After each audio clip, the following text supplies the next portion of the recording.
নমস্কাৰ মই পল আৰু আপোনালোকে চাই আছে digital Assam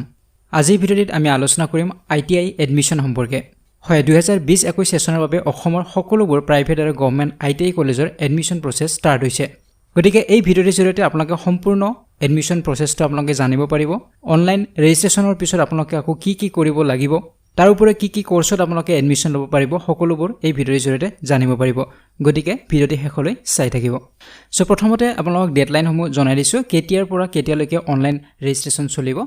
so online registration চলিব 21 আগষ্টৰ পৰা 30 আগষ্টলৈকে সন্ধিয়া 5 বজালৈকে গতিকে 21 আগষ্টৰ পৰা 30 আগষ্টৰ ভিতৰত আপোনালোকে অনলাইন ৰেজিষ্ট্ৰেচন কৰিব লাগিব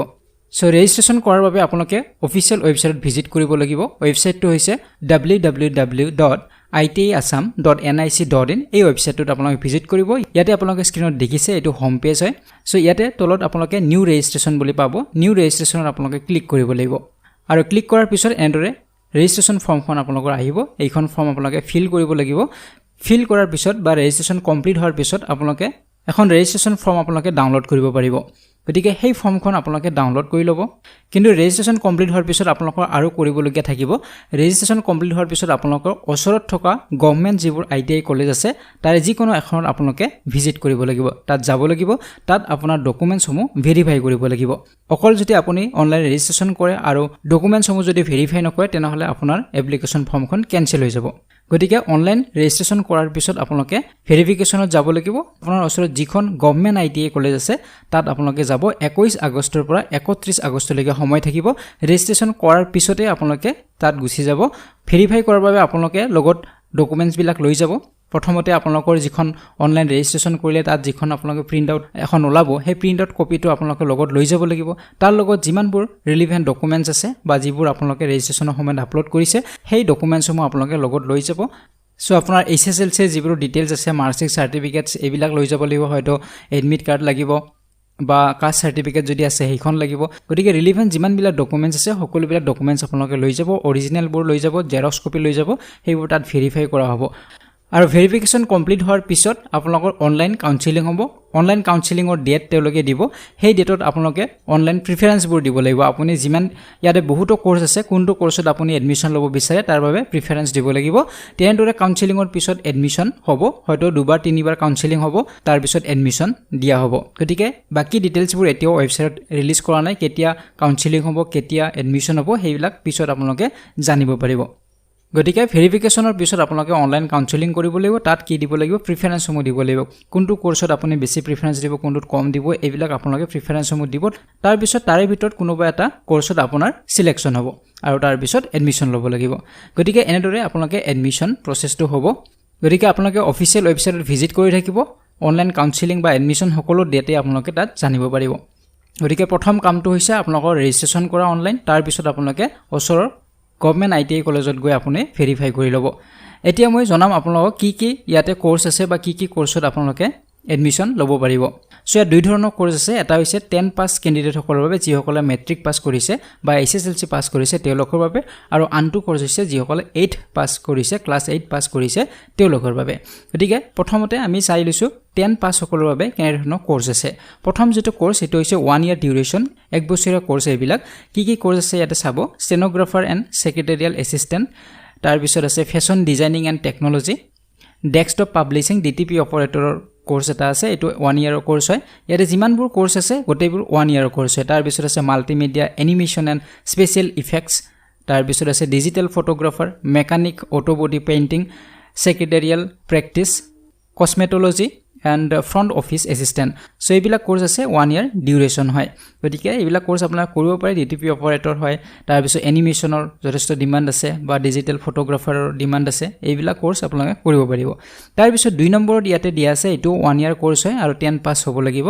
computer operator and programming assistant তাৰ পিছত 3 নম্বৰত ইয়াতে 6 মান্থৰ এটো এটা কোৰ্স 10 পাস হ'ব লাগিব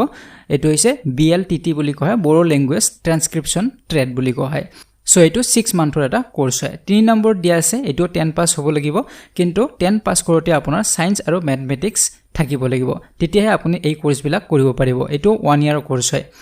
সো এই কোৰ্স কেইটা হৈছে মেকানিক ডিজেল পাম্প অপাৰেটৰ কাম mechanic plastic processing operator mechanic tractor mechanic auto body repair so এই কোৰ্স বিলাকত আপোনাৰ 10 পাস হ'ব লাগিব কিন্তু সায়েন্স আৰু ম্যাথমেটিক্স থাকিব লাগিব নেক্সট এটো কোৰ্স আছে এটো 1 ইয়াৰ কোৰ্স হয় 10 পাস হ'ব লাগিব COE sector plastic processing sector fabricating fitting and welding sector construction and woodworking sector information technology sector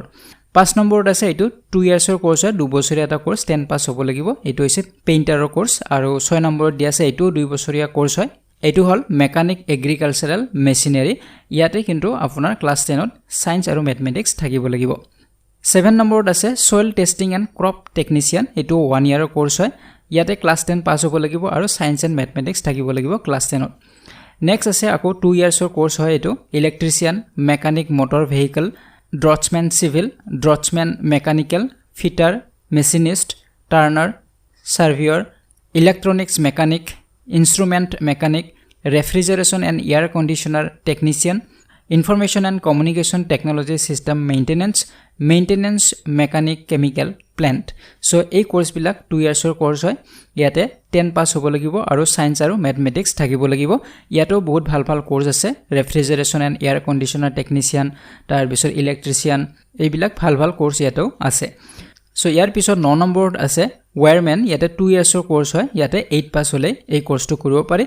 তাৰ পিছত 8 পাসৰ বাবে আৰু কিটামান কোৰ্স আছে একিটা 1 ইয়াৰৰ কোৰ্স হয় welder plumber dress making surface ornamentation techniques এইবিলাক আছে 8 পাসৰ বাবে গতিকে এইবিলাক কোৰ্সত আপোনালোকে এডমিশন ল'ব পাৰিব গতিকে যিসকল ইচ্ছুক এই কোৰ্সসমূহত এডমিশন ল'ব পাৰিব আপোনালোকে যেতিয়া অনলাইন ৰেজিষ্ট্ৰেচন কৰিব তেতিয়া আপোনাক সুধিব যে আপুনি 10 পাসৰ কোৰ্সসমূহ কৰিব বিচাৰে নে 8 পাসৰ কোৰ্সসমূহ কৰিব বিচাৰে তেতিয়া আপোনালোকে অপচন চুজ কৰিব লাগিব আৰু পিছত আপোনালোকে যেতিয়া অনলাইন কাউন্সেলিং হ'ব তেতিয়া আপোনালোকে প্ৰিফাৰেন্সসমূহ দিব পাৰিব কোনটো কোৰ্সত আপোনালোকে বেছি প্ৰিফাৰেন্স দিব বিচাৰে গতিকে এইবিলাক কম খৰচত হোৱা কিছুমান কোৰ্স হয় আৰু কম সময়ৰ ভিতৰতে হয় আৰু গভৰ্ণমেণ্ট চাকৰি নাপালেও এই কোৰ্সবিলাক কৰাৰ পিছত কিছু স্কোপ পোৱা যায় গতিকে যিসকল ইন্টাৰেস্টেড হয় আপোনালোকে অফিচিয়েল ওয়েবসাইটত ভিজিট কৰক মই লিংক তলত দি দিছো ডেসক্ৰিপচন বক্সত তাত গৈ আপোনালোকে অনলাইন এপ্লাই কৰিব পাৰিব অনলাইন ৰেজিষ্ট্ৰেচন কৰিব পাৰিব তাৰ পিছতে আপোনালোকে ওচৰৰ যিকোনো গভৰ্ণমেণ্ট আইটিআই কলেজ এখন গৈ ভেৰিফিকেশন কৰি ল'ব সো আজি ভিডিওটি ইমানেই আছিল যদি ভিডিওটি ভাল লাগিছে লাইক আৰু শেয়াৰ কৰিব যদি প্ৰথমবাৰ চেনেলটো ভিজিট কৰিছে তেনেহলে চেনেলটো সাবস্ক্ৰাইব কৰক আৰু কাষৰে থকা বেল আইকনটি প্ৰেছ কৰিবলৈ একেবাৰে নাপাহৰিব পৰৱৰ্তী ভিডিওত পুনৰবাৰ লগ পোৱাৰ আশাৰে আজিলৈ বিদায় লৈছো ধন্যবাদ